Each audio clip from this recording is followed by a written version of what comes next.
How's it going, everyone? It's me, Vivi, and welcome back to some Spyro. So how's everyone's experience with the Reignited Trilogy? I do know that some people finished it in like 3 days when it launched. That is truly something, but at least you can replay it, right? Now, I do understand that many people are still waiting for a patch. Just give it time.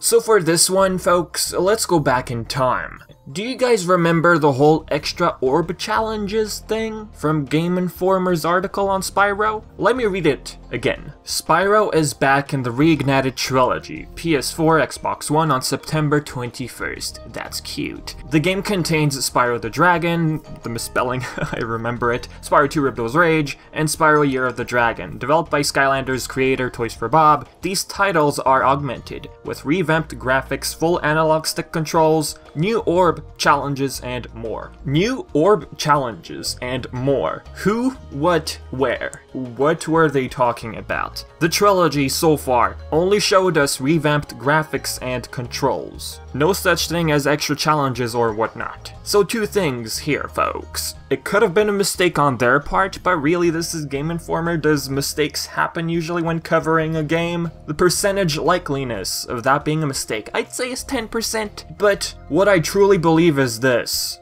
What they said is true, but is yet to happen. It'll happen with time, just not now. Back then, we all thought the game was getting released on September 21st. At that time, Toys for Bob believed they had enough time not only to polish it, but to go on ahead and add extra content. Unfortunately, Toys for Bob hit a wall. Not enough time. They realized at a certain point. They asked Activision to delay the game. I mean, they're the ones working on it, so surely they went to the publisher to tell them, hey, we need more time. Logically, wouldn't you think they'd rather use that time left, November 13th, to polish what's already present? You know, not spend time on extra content? Which one would you go with? Seeing what we got, no extra challenges, it wouldn't be too far off to say Toys for Bob most likely ran out of time to add extra content prior to launch, so instead, they decided to put all their energy and time to, polish it. Knowing Activision, they thought of, okay, no problem, there's always DLC.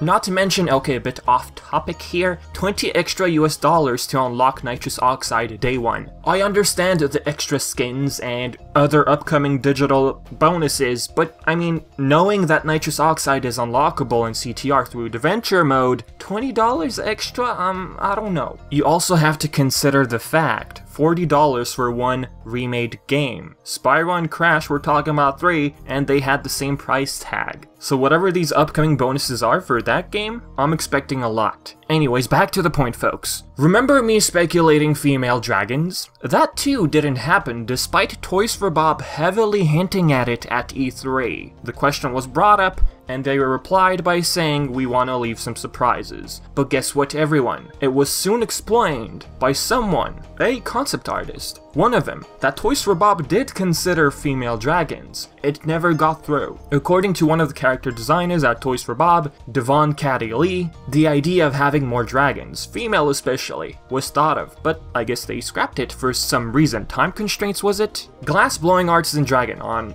their Instagram. We proposed doing Lady Dragons for Spyro, but never went through with it. Here was an idea I wanted to flesh out that I never got to do, so now it's fan art. Haven't posted progress shots in a while, will post the final. Later, Gator. Toys for Bob haven't given me the go-ahead to post my work yet, so here is a consolation prize. The artist didn't get a go from Toys for Bob, to share it. It's considered fan art at this point. Okay. Considering what Toys for Bob said at E3, wanna keep some surprises, female dragon related, at that time, back in June, they were either really considering it, or instead of just saying no, they just said we want to keep some surprises. Some developers tend to do that. Instead of straight up saying no, they just say something else. It's probably part of the contract, who knows.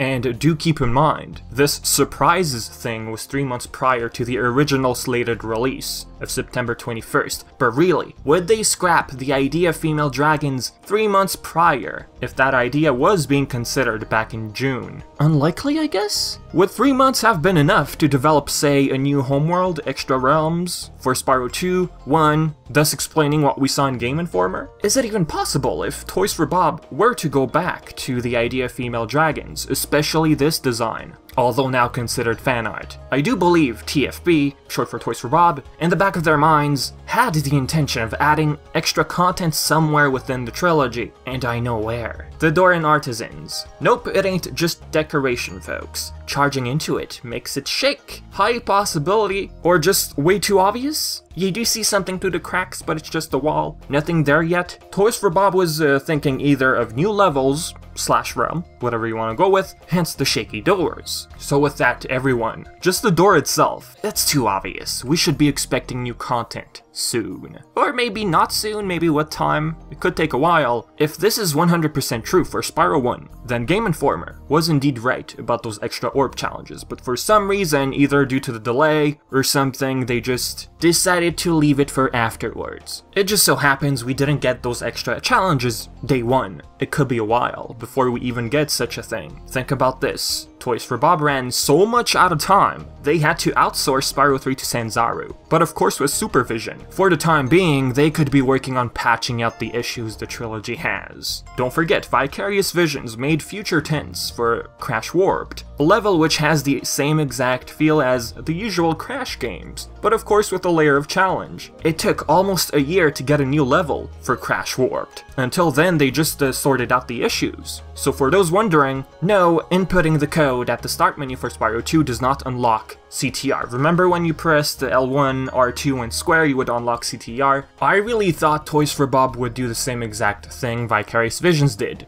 Inputting the code of Spyro and Warped would unlock the trailer, but doing so in the Reignited Trilogy, we get nothing. But I'm not too concerned about that, really. What were they gonna show? A demo? Unlikely. But anywho, I've said enough for this video, guys, so if you have questions, as usual, do your stuff. Thoughts, anything, questions, everything, leave it all in the comment section below. And yeah, I've been VTNVIVI, and thank you for watching.